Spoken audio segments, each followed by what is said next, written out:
Shalom, family. Glory and honor to the Father Yahweh, the creator of heaven and earth, the sea, and all that in them is. Glory and honor to Messiah, Yahweh Shah, the atonement for our sin and our righteousness before the Father that causes the Father to be able to talk to us. Praise the Most High for the Messiah and for his sacrifice and for the future kingdom he will inherit.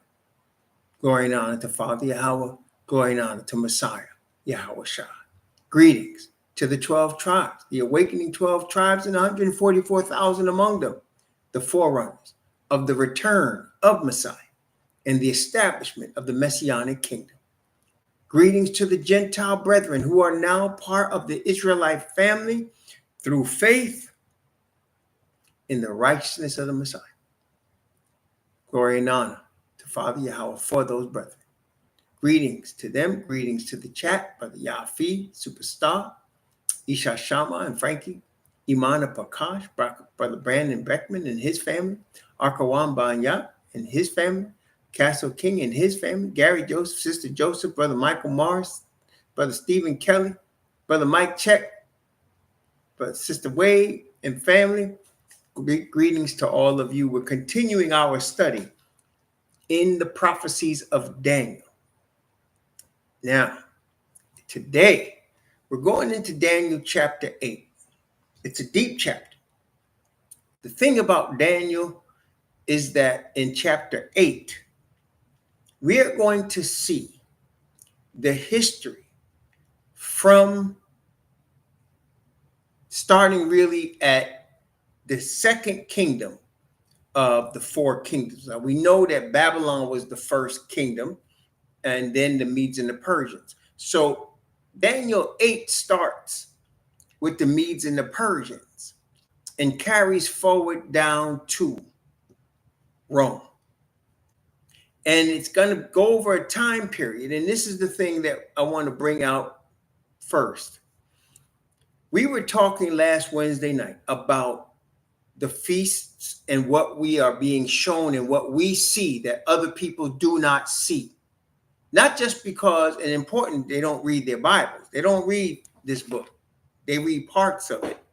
And they read those parts that justify their man-made religions, or at least they claim.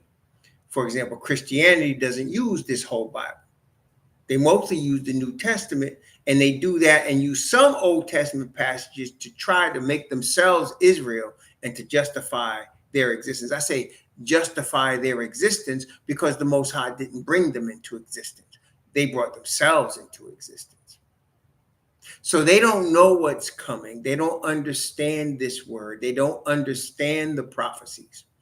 They're like looking at best through a glass, a dark glass, trying to see what's on the other side. Whereas the Father has given light to his people and has shown us things in this word that other people will not see. And it's important because we will be prepared for what's coming. And with respect to that, this past week, we were talking about the meanings of the feast. And if you recall, right, we were talking about the upcoming Passover on April 14th and the meaning of that, which of course represents the Lamb, which represents Messiah. And that Messiah's first appearance on the earth as a man happened exactly on the Passover because he is the atonement for sin. Okay.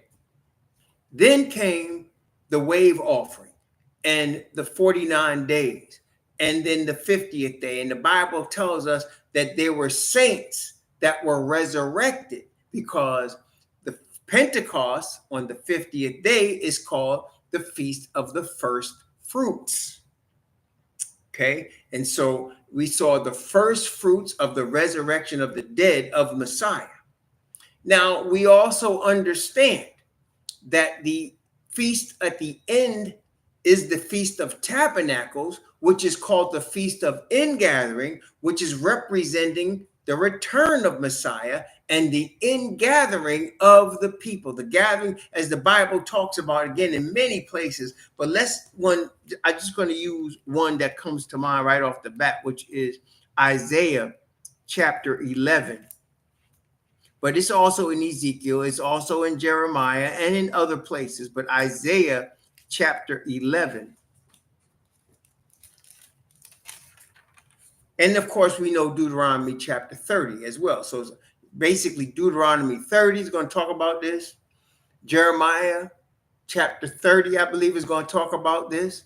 Ezekiel chapter 37 and 36 talks about this. And this here, and I just to give you without having to go through them, but let's give you the scriptures. There's Deuteronomy 30, there is Jeremiah 30, there is Ezekiel 36 and 37. There is Zephaniah chapter 3, that's 4. And then you have here Isaiah chapter 11. Let's look at Isaiah chapter 11. And I'm going to begin at verse 11 and go verse 11 and verse 12. Isaiah chapter 11, verse 11 and verse 12. And it shall come to pass in that day that Yahweh shall set his hand again the second time to recover the remnant of his people, which shall be left from Assyria and from Egypt and from Pathros and from Cush and from Elam and from Shinar and from Amath and from the islands of the sea. And he shall set up an ensign for the nation and shall assemble the outcasts and gather. Notice the word assemble and gather together. That's Feast of Tabernacles. The dispersed of Judah, the dispersed of Judah from the four corners of the earth, the outcasts of Israel and the dispersed of Judah. So the gathering, the ingathering, and the Feast of Tabernacles is also called the Feast of Ingathering. So we know that that represents the return of Messiah. But in between the Feast of Weeks, which is Pentecost, the first fruits, and the Feast of Ingathering, there's another important event. And that important event, it is signaled by a blowing of trumpets, right? And then 10 days later, there is the event, which is the Day of Atonement, which every 50th year is not only a Day of Atonement, but it is the Jubilee. Now, that time period, prophetically speaking, between the Feast of Pentecost and the Feast of Tabernacles is a long time period. And this Daniel chapter 8 begins to explain that time period. Okay, so we saw, and this is the thing, every feast that we've seen so far, which is 2, have been fulfilled in their seasons. What do I mean by that? That means the Messiah was crucified and resurrected in the season, which is the spring, this year, where we're at right now, in the spring of the Hebrew year. So he was crucified and resurrected in the spring. He was actually died on the day of the Passover because he was the Passover lamb. So he died on the very day. Okay? He died on the very day. And the wave offering came on the very day he was resurrected. That's part of the wave offering. The Bible says after he was resurrected, their saints appeared. In fact, let's take a look at that. That is Matthew chapter 27.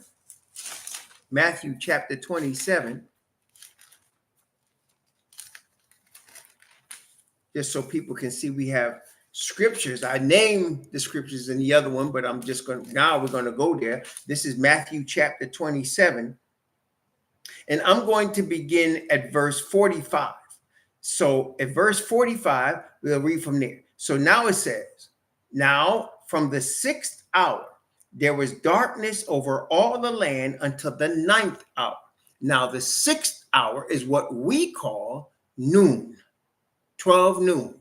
That's the 6th hour of the Hebrew day, which means 3 hours later, the 9th hour is 3 o'clock in the afternoon.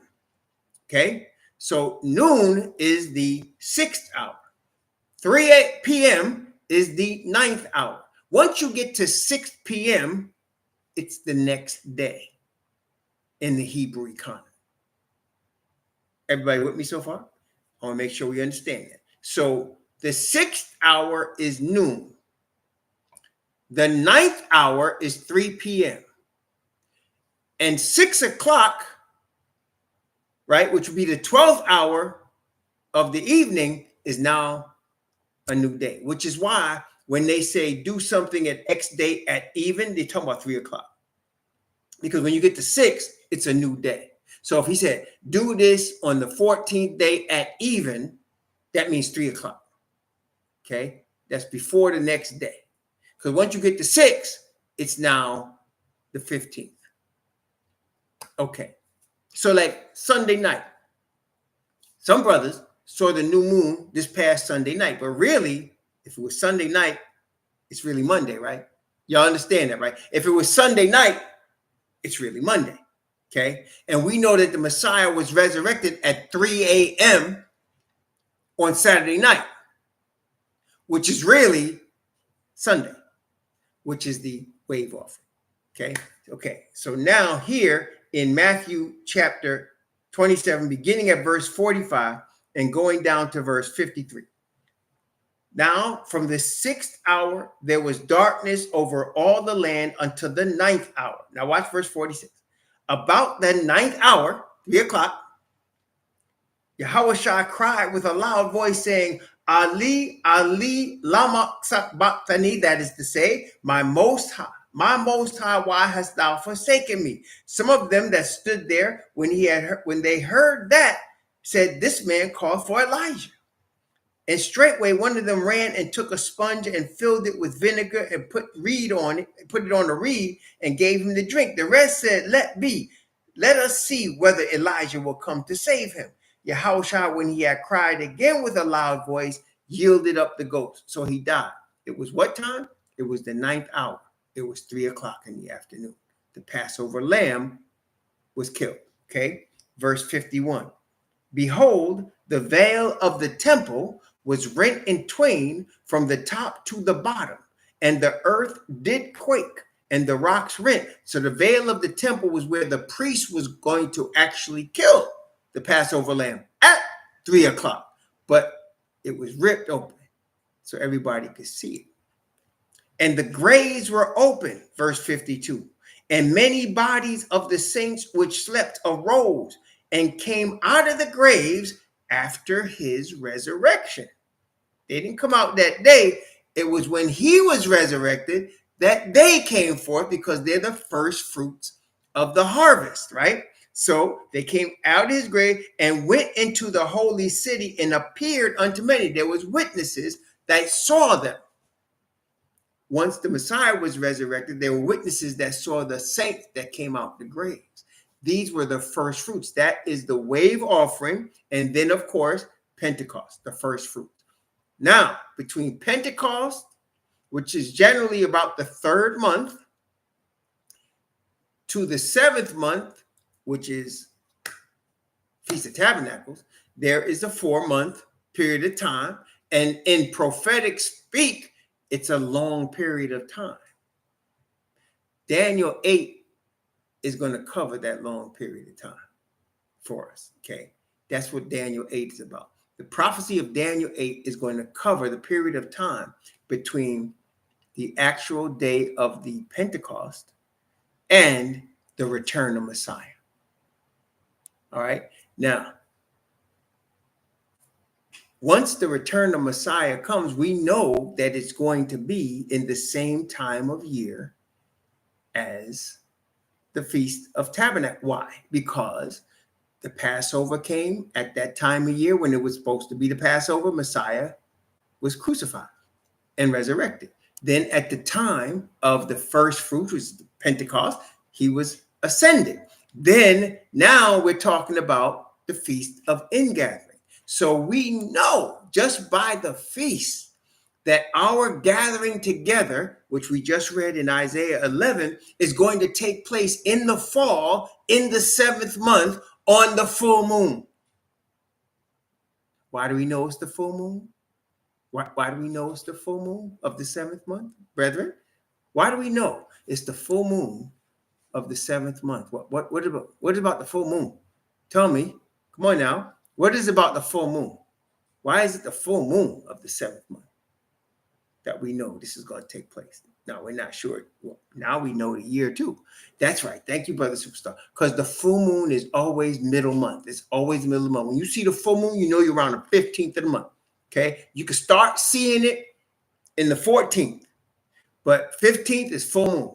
Straight full moon. It stays for a couple of days. But we know that it's a full moon and it's the 7th month of the year, of the Hebrew year, that we're going to see Messiah. And we're going to be gathered together on the sea of glass. That's going to happen. And now we know also what year. We'll get to that. But Daniel 8 is going to show us that long period of time between those two events and the Day of Atonement in the middle of it. Okay? You ready? So now let's go to Daniel chapter 8.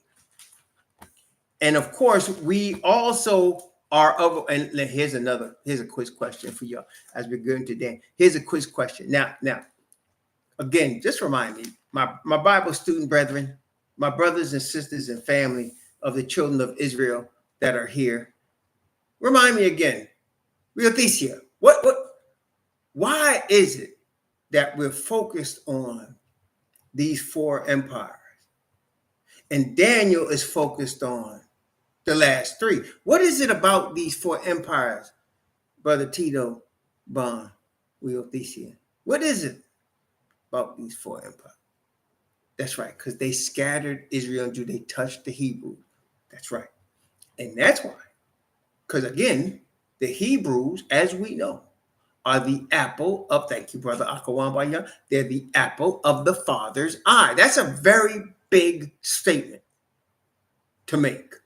There's some very, like, if Christians were to really look at some of these statements, they would really have to get sobered up, right? Because look, he said you touched that. So in other words, there's a people on planet Earth that the Father's eye is the focus. There's a people on planet Earth that he's the focus. Now let's just take this logic. If the people that their Father has his focus on, 2 questions. Do you think the devil knows that? Does he know that there's a people that stand on the planet Earth that the Father has his eye on? Yes, of course he does. Now, what do you think the devil would do with that understanding? If he understands that there's a people that the Father's apple of his eye, how would he react to those people? What would be his response to those people? What would you think would the devil make sure they were exalted? Would he make sure that they were given their proper place? Would he he would attack them. He would malign them. He would degrade them. He would murder them. He would do everything he can to bring them down, to make them least important. He would do everything he can. And then he would create a counterfeit to take their place. Right? I mean, after all, Noah did tell us that Yafet shall dwell in the tents of Shem. So he would create a counterfeit. The Bible does tell us that the Edomites are going to be on our land. You know what I read today that was powerful with respect to the Edomites? You know that Balaam was paid by the Moabite king to curse Israel. Y'all know that because I know y'all read your Bible. And you know what happened when Balaam came out and stood on them hills and he was supposed to bring a curse, right? What happened when he opened his mouth to bring a curse? The curse did not come out. A blessing came out, right? And he was given prophecy about the future of Israel, right? Watch this, though. I want to share this before we go to Daniel. Let me share this with you. This is in Numbers chapter 24. I'm in Numbers right now. And I was just reading this today. Now, of course, this is my 23rd time reading through this, and I never saw this before. See what I'm saying to y'all? Read your Bible, man, because you could have read it many, many, many times, but then when it's time for you to see something, when it's time, the Father's going to show it to you. When it's time for you to see something, he's going to show you. You might read it all the time, and you might have thought you saw it. But then, when it's time for you to learn something, he's going to show you. This is my 23rd time reading through this thing. And the first time I've really seen this. Watch this, watch this. This is Numbers chapter 24.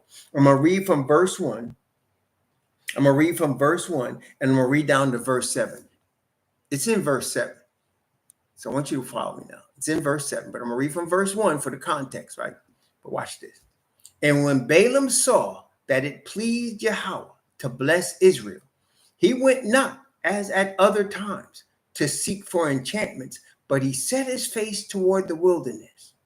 And Balaam lifted up his eyes and saw Israel abiding in his tents according to their tribes.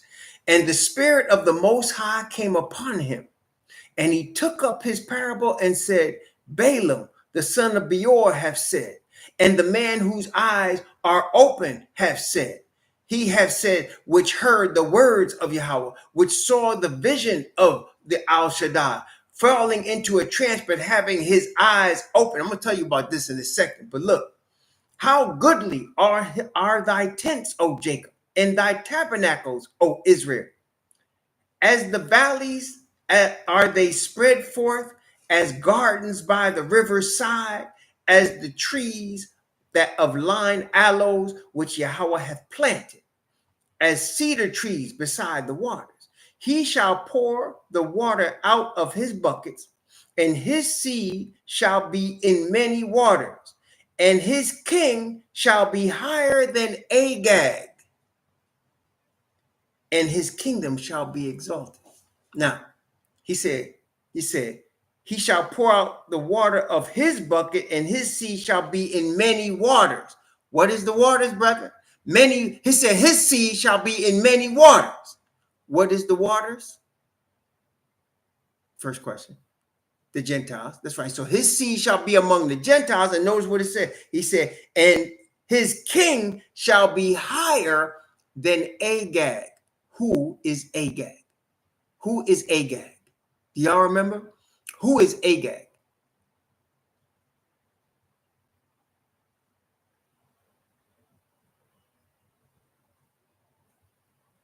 Who is Agag? That's right. He's an Amalekite king, which tells you two things. The Amalekites would be high enough so that Balaam would have to mention that our Messiah will be higher than the Amalekites. So that the Amalekites dwell in high places. Y'all catch that? So they dwell in, the Amalekites dwell in high places. So it's not just Edom, it's specific within Edom to Amalek. That's number one. Number two, it said we're going to be in the midst of the Gentiles. And that our king, Messiah, is going to be higher than Agag. That tells you that the Amalekites are high in the last days. Third thing, it said his eyes were open. Now, that's an obvious one. So, in other words, he ain't blind no more. He can see Israel, and he can see Israel's future. He was a seer right there. It said he fell into a trance, and his eyes were open. That means he was no longer blind. He could see. The Most High was showing him Israel. He said, Israel going to be in the midst of the Gentiles, and their king is going to be higher than the Amalekites. Powerful, man. Of course, that's why he was lost, because after he got all that knowledge and his eyes were open to the truth, he sold out for money. He counseled Moab how to destroy Israel with the women. After he was given that truth, there was no more sacrifice for sin for him. Okay? He was given that truth. His eyes were open. And he saw the future of Israel. Then, look at this. Same chapter 24, down to verse, watch this. I'm going to start at verse 23 and go down to verse 25. Same Numbers chapter 24 from verse 23 to 25. Watch this, watch this. In 23, verse 23. And he took up his parable and said, alas, who shall live when the Most High doeth this? And ships shall come from the coast of Kittim, and shall afflict Ashur, and shall afflict Eber, and he also shall perish forever. Ships shall come from Kittim and afflict Eber, but he shall perish. That is, Kittim shall perish forever. Kittim is coming from the coast of the Gentiles. And of course, Eber is us. Ashur is a Semite also, but Eber is Hebrew. Eber is the word from where you get Hebrew. So he said, he shall afflict Hebrew, and he also shall perish forever. Isn't that powerful though? Praise the Most High. So when we're reading Daniel, we're looking at all that history in between the feast of the Pentecost and the return of Messiah. That's all that's in between. That's what Daniel 8. That's why Daniel 8 is so important.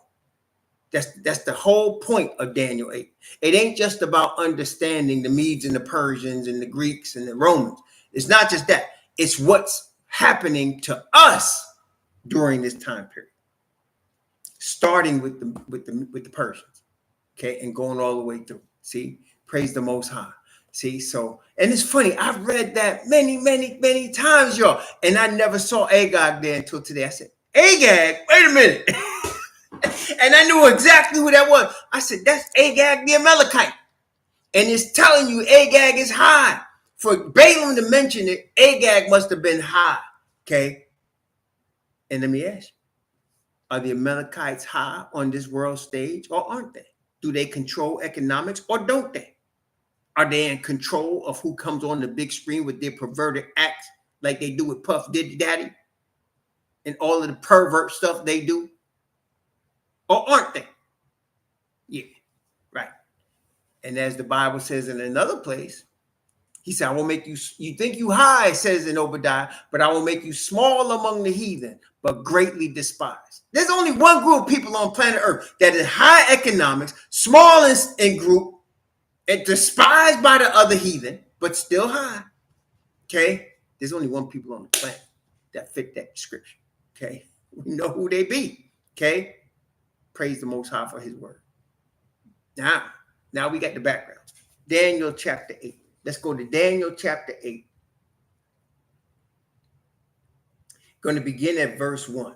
Daniel chapter 8, beginning at verse 1.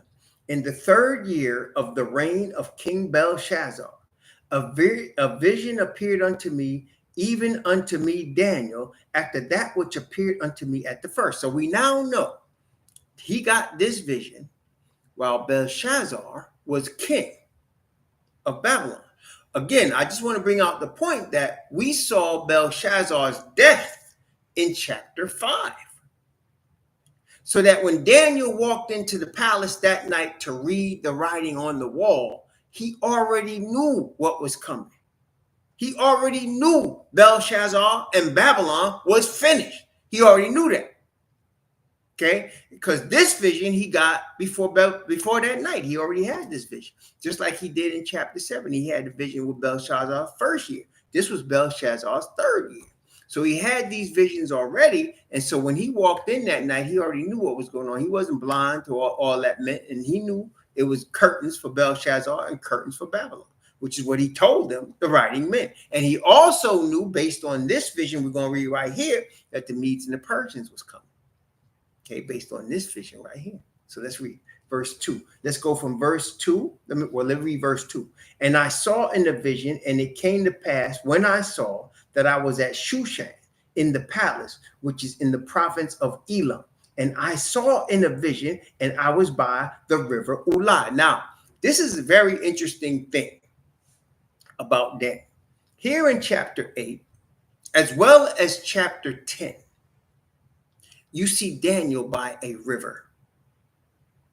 And he sees a vision. I can't tell you why. Honestly, I'd be guessing. And I don't like to guess about prophecy, as I told y'all, don't guess. But it is a fact. When you read Daniel 8 and Daniel 10, 2 different visions, and they're both with him by a river. This is him by a river. Okay.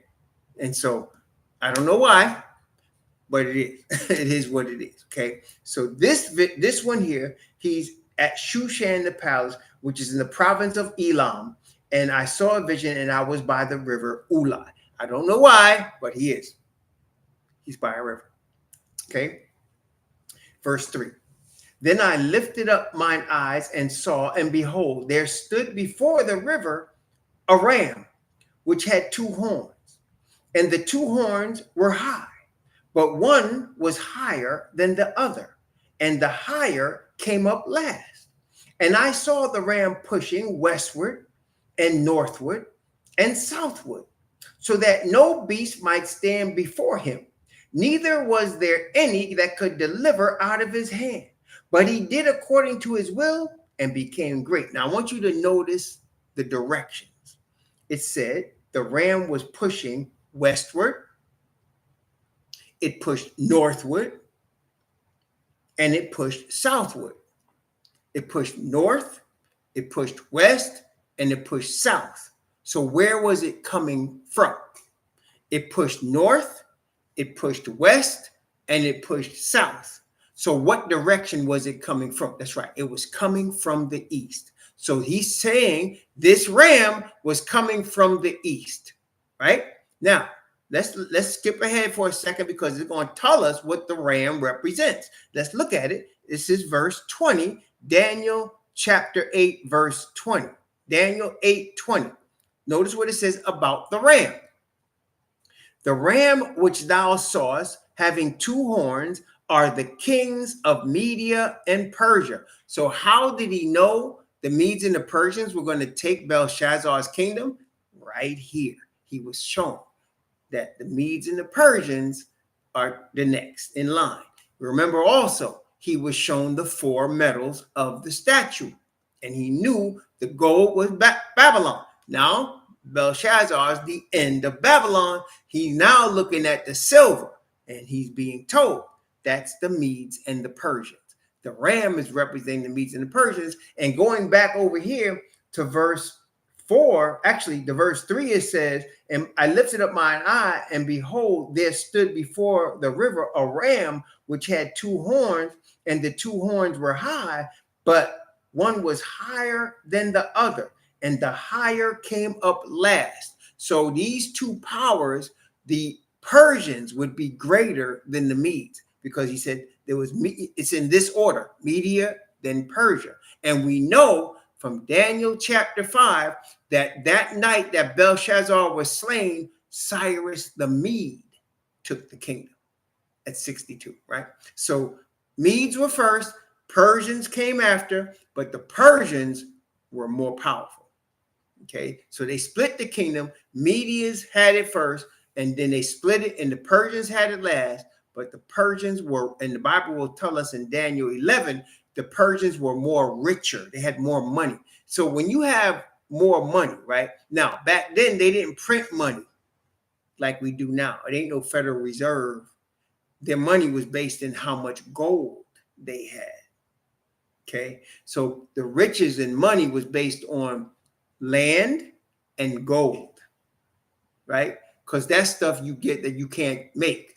You got to dig out or you just own, right? You get based on land and gold. So the Persians had more gold than the Medes. Now, let me ask you, if the whole world economy was based on gold, just gold, the persons or country or kingdom that has the most gold would be the most powerful. And the reason is why.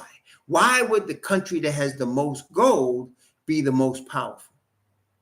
If you have, like, if it was based on gold and not based on printed dollars or printed euros, it's just based on gold.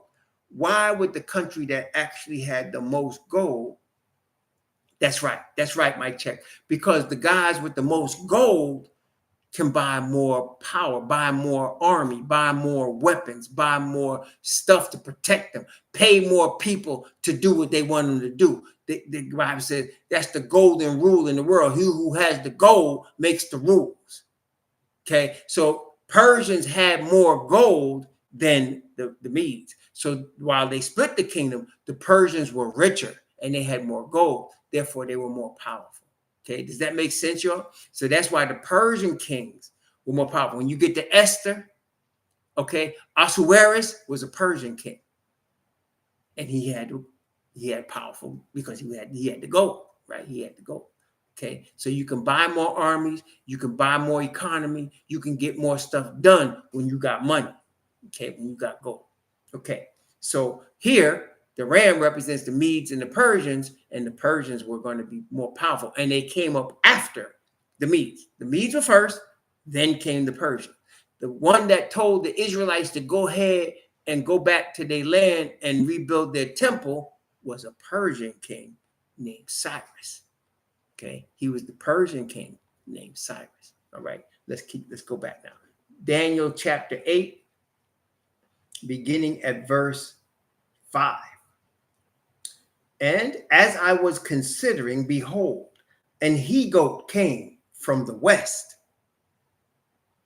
on the face of the whole earth and touched not the ground. And the goat had a notable horn between his eyes. So this he-goat is coming fast. He's coming so fast, he's not even touching the ground. He's in flight. And he's got one big horn in the middle of his head. And he coming with power. Okay. Verse 6.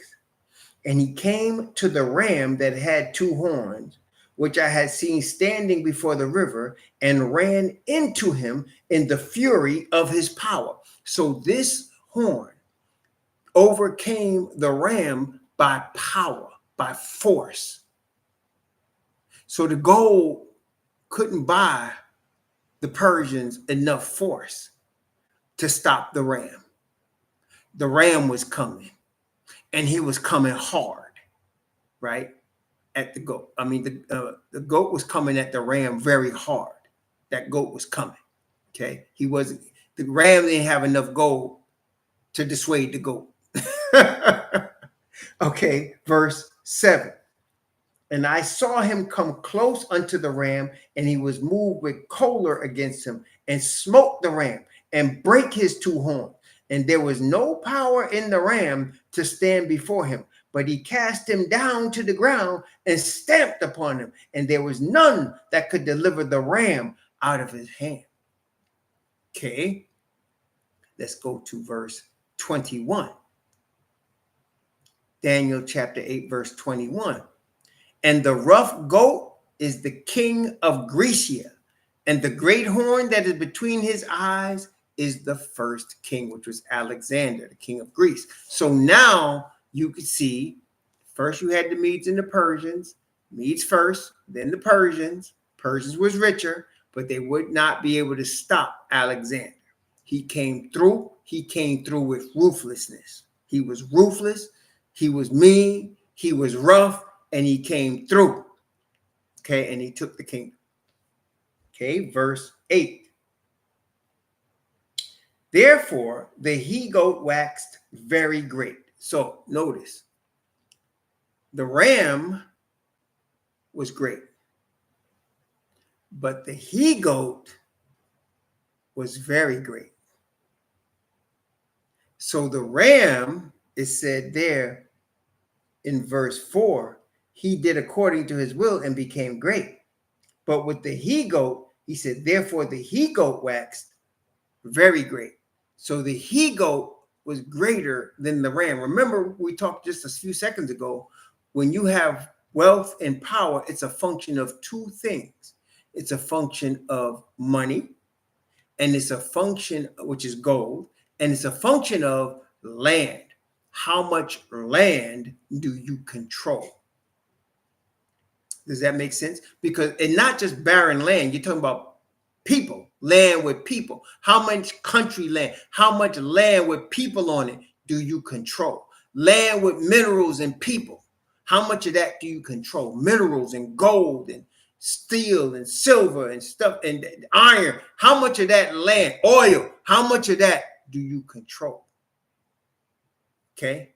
So this one apparently controlled more land than the Medes and the Persians. Their empire was bigger than the Medes and the Persians. They were very great. They were bigger, stronger, richer.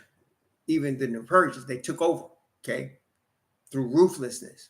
And as we will see, as we go down the line, the kings become more ruthless, right? So gold was first and iron is last, and iron is harder than gold.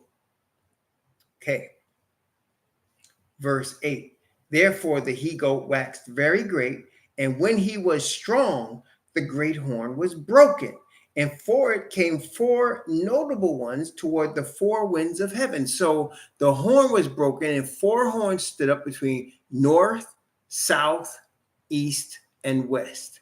So the Greek Empire was broken and divided into four: north, south, east, and west. The north was called Seleucus. The south was called Ptolemy.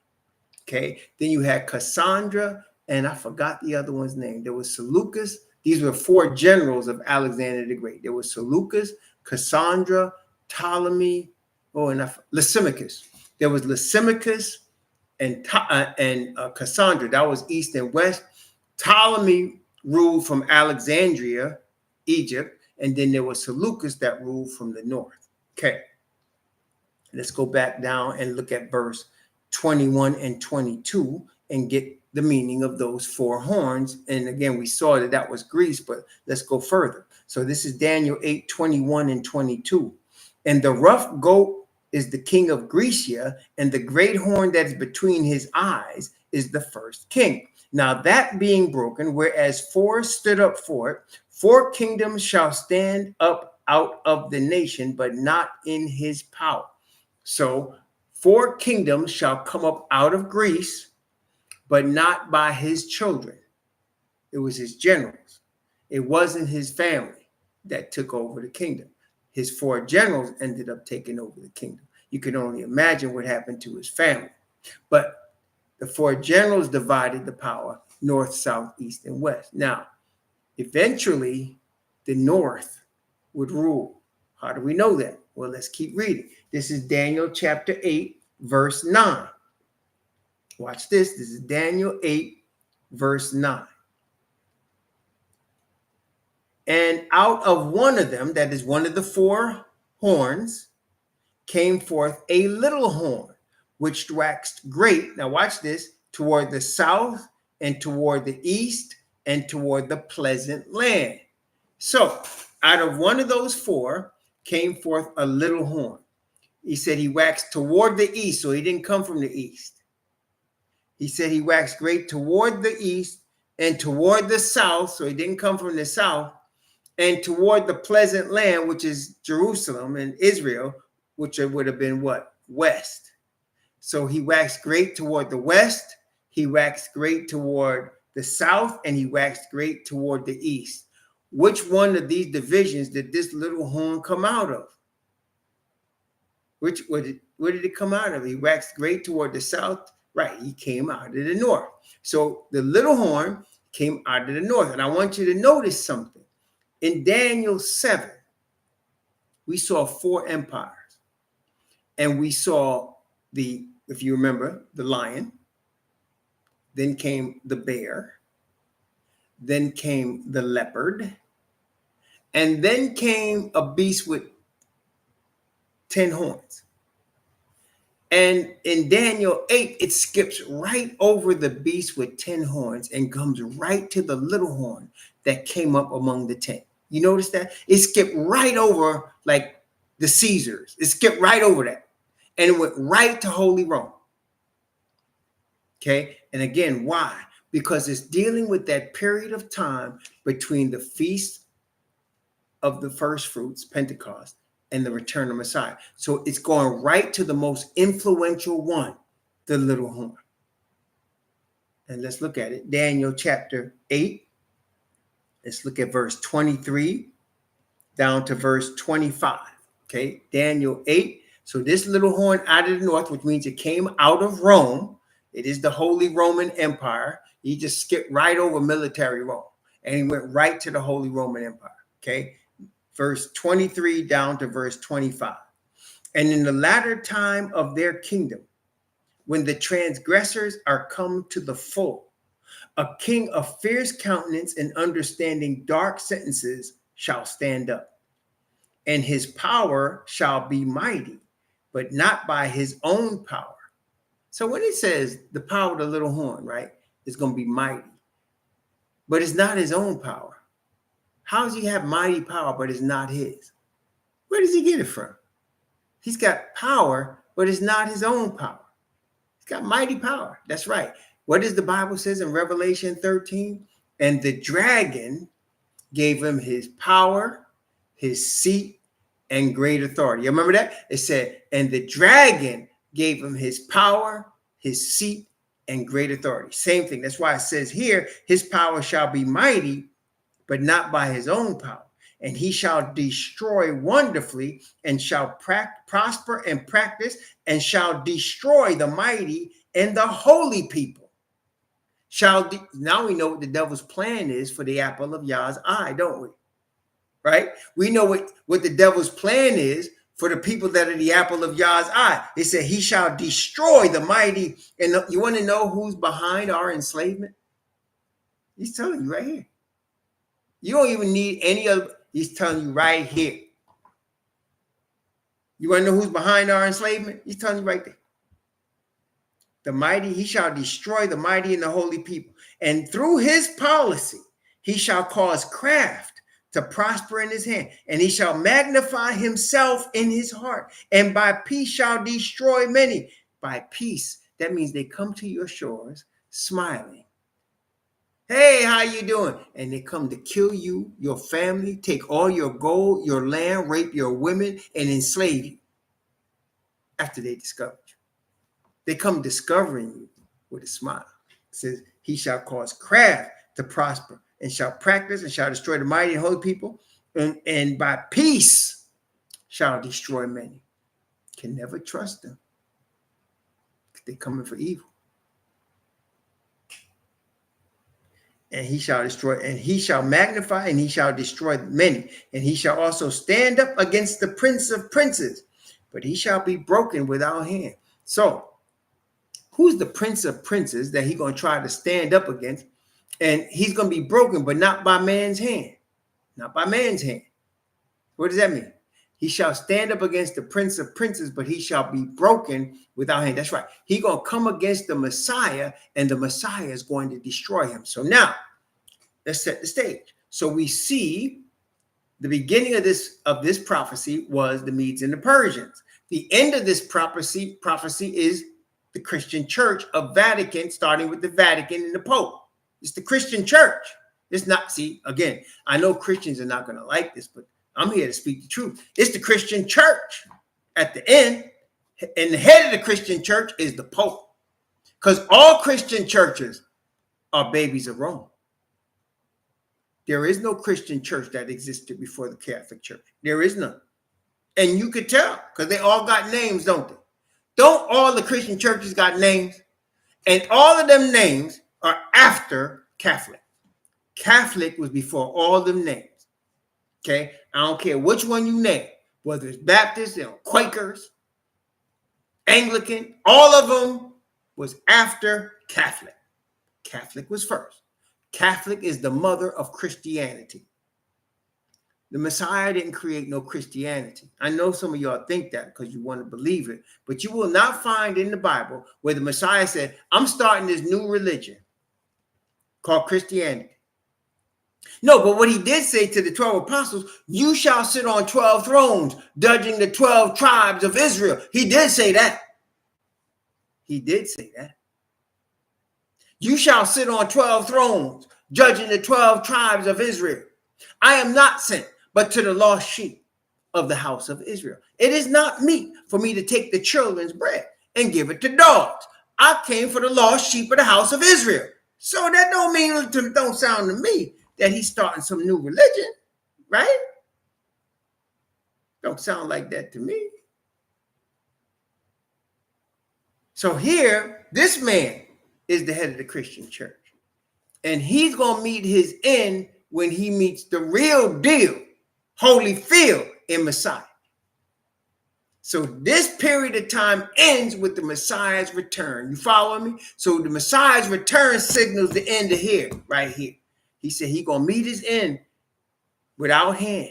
He said he shall be broken without hand. That means Messiah himself gonna take care of this business. He gonna take care of this business. Now, let's go back. So now we're at the little horn. We now know who the little horn is. We now know what he's going to do. But Daniel's really going to get sick at this next part. It's going to make him sick. Remember now, Daniel is a bloodline Israelite of the tribe of Judah. Daniel is that chosen people by which the Father said, you're the apple of my eye. Daniel is that dude, right? So Daniel knows who he is, and he knows who his nation is, and he knows what his history is. So now, what he's about to see is going to bother him a lot.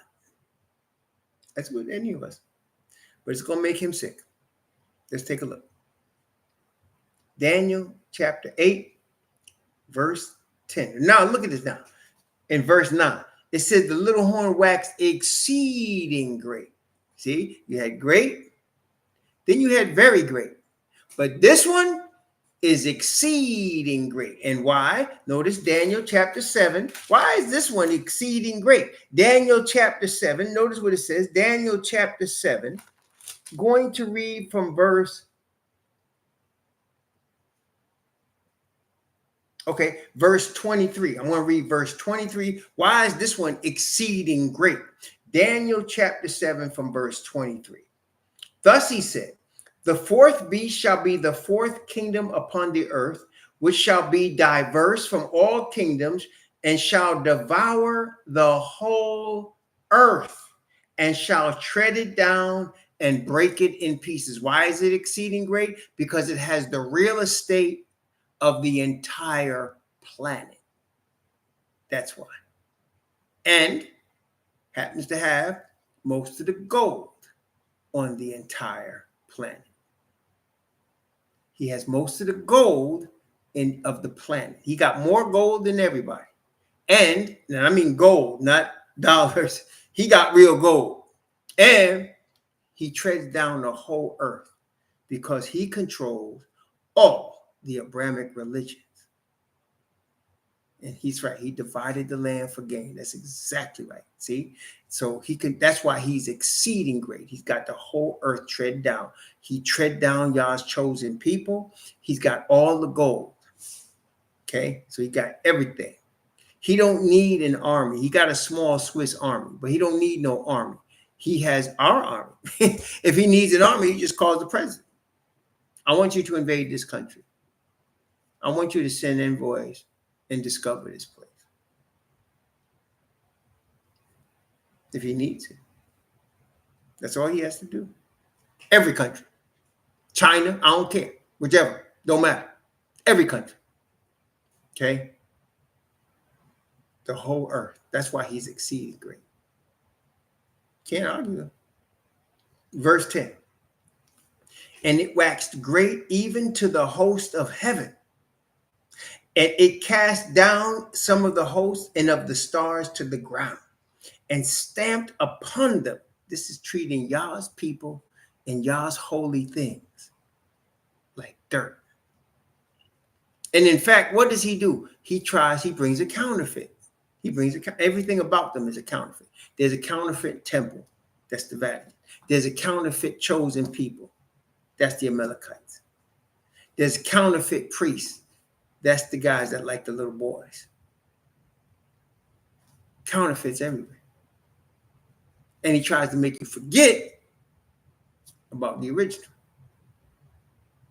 That's right. Go civilize them. That's right. That's right. Verse 11. Yea, he magnified himself even to the prince of the host, and by him the daily sacrifice was taken away, and the place of his sanctuary was cast down. Now, question.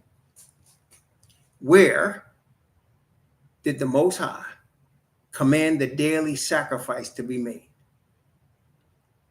Where did he tell the Israelites that the daily sacrifice was going to be made? They had to make a sacrifice twice a day, evening and morning sacrifice. Where? Where did they do that? Where did they do the sacrifice?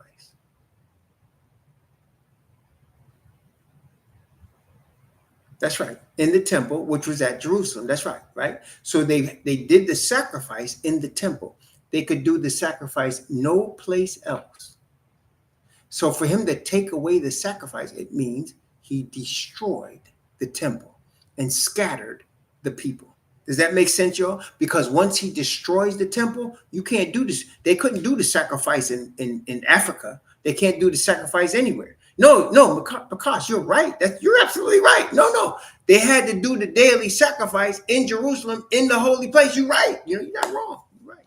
But so once he destroys the temple, the last time, AD 70, and he destroys Jerusalem, they were scattered. They could not do the daily sacrifice anymore, nor could they ever, because it would be scattered into other lands as slaves. Does that make sense, yo? So he took away the daily sacrifice. He took it away because why? His people destroyed the temple and scattered the Israelites. Okay? He destroyed the temple, scattered the Israelites. So once Nebuchadnezzar destroyed Solomon's temple the first time, we know they came back and rebuilt it. But after the second time, as Daniel 9 will teach us, when they destroyed it that time, there was no coming back. What they got now is like a Hollywood setup. It ain't nothing. But the real temple is in the third heaven now. It's the one not made with hands, just like he's going to be destroyed, but by the Prince of Princes, not by hands. The Prince of Princes is going to bring down the real temple, right? When he said, and he shall be broken without hand, the Prince of Princes is going to bring down the real temple. Ain't nobody destroying that. But until then, this temple get destroyed and the daily sacrifice taken away. Okay, so the sacrifice taken away. And again, this goes with Hosea. Hosea, the next book over from Daniel, that's Hosea chapter 3. Watch what it says. Hosea chapter 3. Hosea chapter 3 is only 5 verses long. But look at this. Watch this. This is Hosea chapter 3, beginning at verse 1 and reading down to verse 5. Hosea chapter 3 from verse 1 to 5. Then said Yahweh unto me, Go, yet love a woman beloved of her friend, yet an adulteress, according to the love of Yahweh toward the children of Israel, who look to other gods and love flagons of wine. So I bought her to me for 15 pieces of silver, and for an homer of barley, and for half an homer of barley. And I said unto her, Thou shalt abide for me many days. Thou shalt not play the harlot, and thou shalt not be for another man. So will I also be for thee. For the children of Israel shall abide many days, watch this, without a king, and without a prince, and without a sacrifice, and without an image, and without an ephod, and without a teraphim. Afterward shall the children of Israel return and seek Yahweh their Most High and David their king, and shall fear Yahweh and his goodness in the latter days. See, so we were without a king, without a teraphim, without the priest, everything. Why? Because we were scattered, and our temple, in our city destroyed, and we were scattered as slaves, and we were taken captive, as the Messiah said, into all nations. We ran into Africa, and the Hamites sold us to the children of Japhet. Okay, so that is all fulfilling prophecy. And here he says the same thing. The daily sacrifice was cast down, and the place of his sanctuary was cast down. Daily sacrifice was taken away. And an host was given him against the daily sacrifice by reason of transgression. Why? Because our fathers were following man-made religion in the Sanhedrin, because they were corrupt with the Roman government, because they killed the Messiah. So they were allowed to be destroyed by the Romans. Okay? There's no way the Romans could destroy us unless that's what the Messiah told Pilate. He said, you could have no power at all against me except it be given you from above. Therefore, he that delivered me had the greater sin. What are you talking about? He said, you couldn't do nothing against me if my people was faithful. You couldn't do nothing. And that's what he's saying here. Because we were unfaithful, worshiping other gods, following man. He said, I'm going to allow the whole place to be plowed over. And you're not going to have no king. You're not going to have no temple. You're not going to have no land. You're going to be vagabonds. You're going to be captives by the Gentiles. Okay? So it daily sacrifice by reason of transgression, and it cast down the truth to the ground, and it practiced and prospered. Cast down the truth to the ground. That is, if it's not truth, what is it then? It's a lie. That means the whole game is built on lies.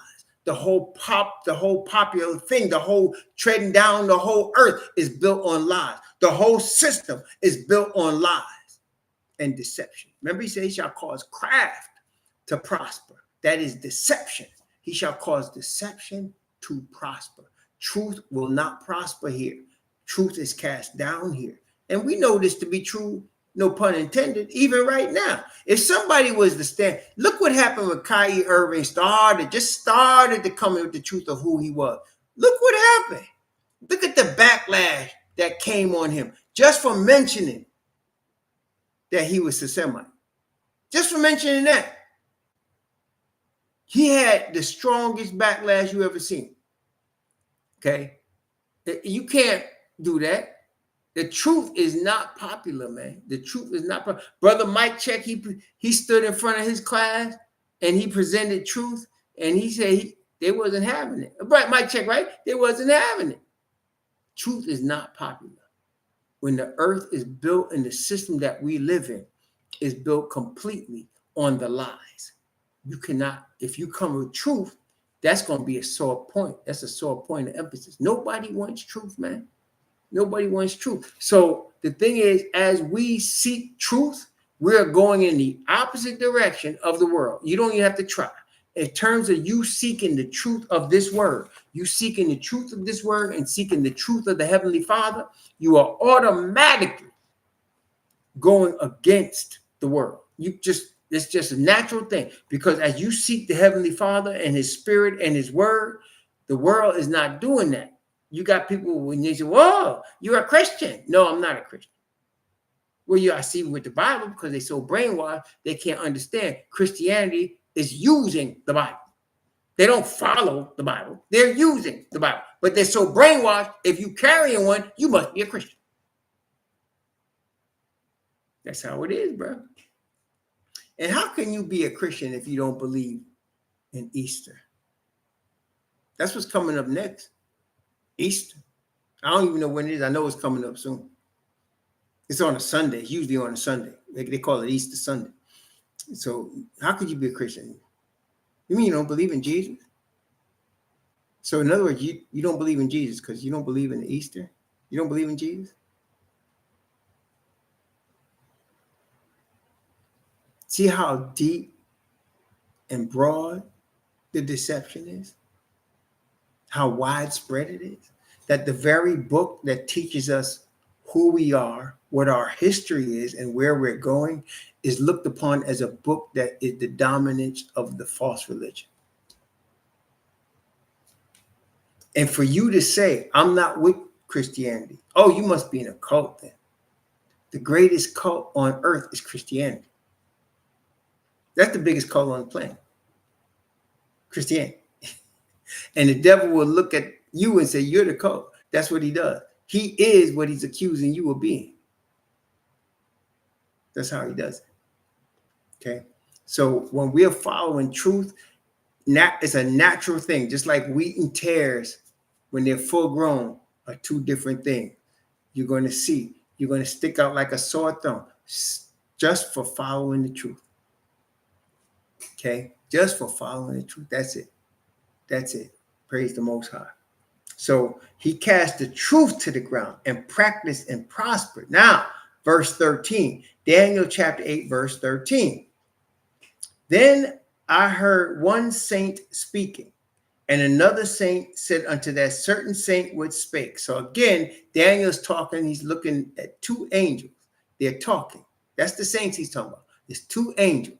So he said, one saint speaking, and another saint said to that certain saint which spake, how long shall be the vision concerning the daily sacrifice and the transgression of desolation, to give both the sanctuary and the host to be trodden underfoot. The sanctuary and the host. How long are we going to allow this thing to just destroy our whole economy and our people be scattered and enslaved? How long are we going to allow that to happen? Verse 14. And he said unto me, unto 2,300 days, then shall the sanctuary be cleansed. Now, this is definitely atonement talk. He's talking about a cleansing of a sanctuary. So he's saying there's going to be a day of atonement at the end of 2,300 days, which prophetically speaking, we know is 2,300 years. So there was going to be 2 millennia and 3 centuries between when this little horn was coming in Rome and when the sanctuary is cleansed. Now, Daniel didn't know when this was going to begin, when this little horn was going to begin, when this was going to start, how this was going to start. He didn't know. And so, but he does know this. It's a long time. That he does know. It's a long time. So we can understand now there's a great delay between the second feast and the third feast. A long time. Okay? It's a long period of time. That's what caused everybody to forget who we are and even caused us to forget who we are. 2,300 years, that caused us to forget who we are. We're in our enemy's land. We start to think we're part of the enemy's country. That happened before. When we was in Egypt, we thought we was Egyptian. And Egyptians were very well reminding us by throwing our babies to the alligators, no, y'all ain't Egyptian. And the Gentiles are very much reminding us, no, you're not white. Oh, no, you're not. Oh, you thought because you had a citizenship? Oh, you thought because you're an entertainer? No, you're not. You're not. So Daniel saw that 2,300. And he heard that. And he was like, what? What? Unto 2,300 days, then shall the sanctuary cleanse. Verse 15. And it came to pass when even I, Daniel, had seen the vision and sought for meaning, then behold, there stood before me as the appearance of a man. Now watch this, verse 16. And I heard a man's voice between the banks of Ulai, which called and said, Gabriel, make this man to understand the vision. Now this part I do understand. He heard a voice between the banks of the river Ulai. It wasn't on one side or the other side. It was between the banks of the river Ulai. He heard this voice. It was between the banks. Okay. What does that tell you? Where was the voice coming from? He said he heard a voice between the banks of the Ulai. What does that tell you? Where was the voice coming from? Where was it coming from? That's right. It was Messiah standing on the water, coming from the middle of the river. Right. The voice was coming. That's right, Monica. That's right, Mike. It was the Messiah standing in the middle of the river. Now, I could tell you this. We know this. The waters represent what? The waters represent what? What does the waters represent? Brethren? What is the waters? That's right. So he is standing on the Gentiles. He's not swimming with them. He's not standing beside them. He's standing on the Gentiles. Yeah, that's right. He's standing over them. And while he's standing over the Gentiles, check this out, he's instructing his Hebrew people. See? Y'all see that? So he's standing over the Gentile and he's instructing his Hebrew prophets, giving them the message for us. Praise the Most High. See that? That's why he's standing on it. See, and you're going to see the same thing in chapter 10. He's standing on the river. I'm standing on it because I'm over the Gentiles. And while I'm over the Gentiles, they can flow how they want. But I'm instructing my people from the top of the pond. Praise the Most High. I'm instructing my people from the top of the pond. So he heard the voice stand from the banks of Ulai. And notice this is chapter 8 verse 16, Daniel 8 verse 16. And I heard a man's voice between the banks of Ulai, which called and said, Gabriel, make this man to understand the vision. So the man that was standing before him, that was the appearance of a man, was Gabriel. And he said, Gabriel, make this man to understand the vision. And Gabriel told, remember he told Zechariah, I am Gabriel that stand in the presence of Yahweh. This is the most powerful of all the angels, Gabriel. When he wants something sent, he sends Gabriel. He said, Gabriel, make this man to understand the vision. Okay? Verse 17. So he came near where I stood, and he came, and I was afraid and fell upon my face. But he said unto me, understand, O son of man, for at the time of the end shall be the vision. So this is for our time. So this vision stands to our time, the time of the end. The 2,300 days goes to the time of the end. Okay, it goes to the time of the end. Verse 18. Now, as he was speaking with me, I was in a deep sleep on my face toward the ground, but he touched me and set me upright. And he said, behold, I will make thee to know what shall be in the last end of the indignation, for the time appointed the end shall be. This is powerful how he put it. The last end of the indignation. That means everything that's going on in the world right now, the Father is indignant. He is offended by everything he sees, by everything that this world has become, by everything that this system is. It is indignation to him. Okay, so you know he wants to end it, and he's going to. Okay, he's going to. So then verse 20 we read, but let's read again from verse 20 down to verse 25. The ram which thou sawest having 2 horns are the kings of Media and Persia, and the rough goat is the king of Grecia, and the great horn that is between his eyes is the first king. Now that being broken, whereas 4 stood up for it, 4 kingdoms shall stand up out of the nation, but not in his power. And in the latter time of their kingdom, when the transgressors are come to the full, a king of fierce countenance and understanding dark sentences shall stand up.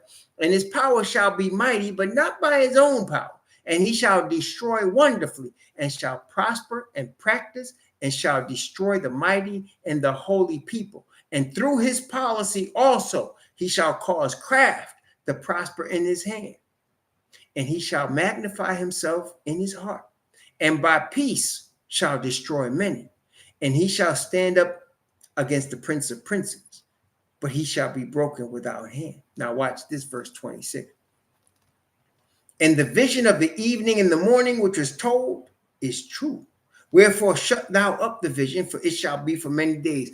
The vision of the evening and the morning is speaking on the 2,300 days, because the 2,300 days is the equivalent of saying 2,300 evenings and mornings, because evening and morning is a day, right? And the evening and the morning were the first day, and the evening and the morning were the second day, and the evening and the morning were the third day. So he says the vision of the evening and the morning, that is the 2,300 days, that's true.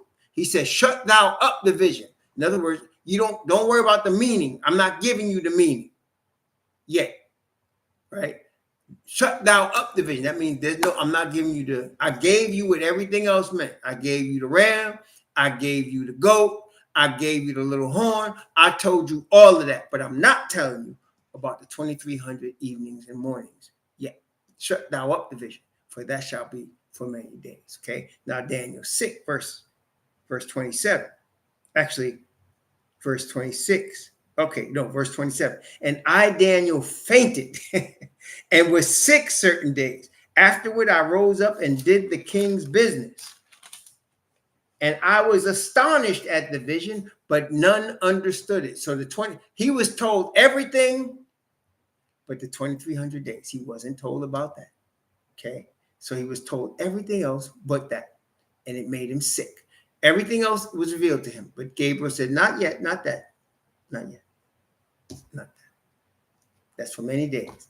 So Daniel was in the dark on that one. He didn't like it, as we wouldn't. He knew there was no thing about his people except being destroyed and stomped on. And there was nothing about the heathen except prospering in lies. So that made him sick. He don't know the 2300 days. They're prospering in lies, and they're stomping all over us. What's going on? Where are we at? That's for chapter 9. Praise the Most High. That's for chapter 9, which we'll get to by the grace of the Father tomorrow. But that's for chapter 9. We'll go into that then. Until then, may the Most High bless you and keep you. And may he cause his face to shine upon you and be gracious unto you. And may he lift up his countenance upon you and give you peace. Shalom, family. Shalom.